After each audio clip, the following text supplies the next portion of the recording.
So what's up mga idol, eto na, napakaganda ng balita nating Gilas Pilipinas, si Coach Tim Con. Kumpiyansa sa second FIBA window ay malaki na ang tsansa ng Gilas Pilipinas na makapasok.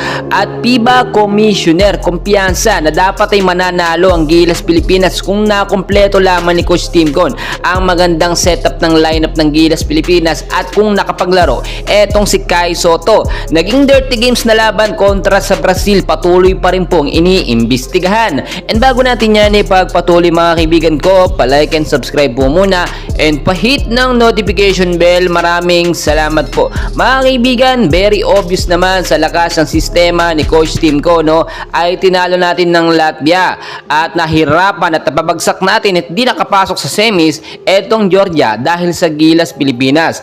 So nakita po lahat yan at na-scout yan ng FIBA Commissioner na kung saan nga po, no, kung nakumpleto lamang or nakapaglaro ang ilang mga Gilas player natin doon sa pangatlong laban ng Gilas Pilipinas kontra nga po sa kupunan ng Brazil, ay malaki ang tsansa natin na dapat din nakapasok tayo sa Olympics. Mga kaibigan, yung sinasabi ko sa inyo na pangmalakasang lineup ng Gilas Pilipinas ay binubuo na po ngayon ni Coach Tim Con, which is sa susunod na FIBA tournament ay doon po gagamitin.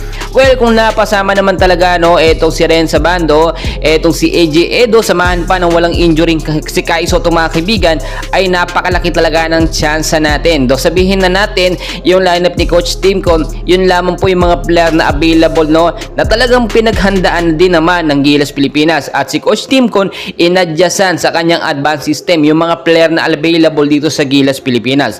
So tignan yung mabuti mga kaibigan, no, hindi naman sa pinapanigan ng FIBA etong Gilas Pilipinas. Nakita po kasi ng FIBA ang potensyal ng Gilas Pilipinas na makapasok talaga sa Olympics at kung mapapansin nyo mga kaibigan, very obvious naman, no, dahil napasama din sa All-Star 5 itong si Justin Novi Brownlee, ay dapat nga daw sana ay meron tayong slot sa Olympics. Sa pagkakataong ito, marami man naging pagkakamali or pagkukulang sa mga player, walang problema daw po sa sistema ni Coach Tim Con. Humanga talaga dyan ng FIBA Commissioner mga kaibigan na kung saan nga po sa mga susunod na torneo, sa susunod na Olympics ay sana at kayang-kaya na nga daw po ng Gilas makapasok at makakuha ng slot. Well, alam naman natin, no, ngayon po yung sistema ni Coach Tim Con, no, ay inaaral niya ng paulit-ulit para sa susunod na torneo ay mas malakas na po. Sinasabi ko mga kaibigan, pwedeng kumuha itong si Coach Tim Con or obserbahan yung magiging laban nga po ng strong group athlete ng Pilipinas, no.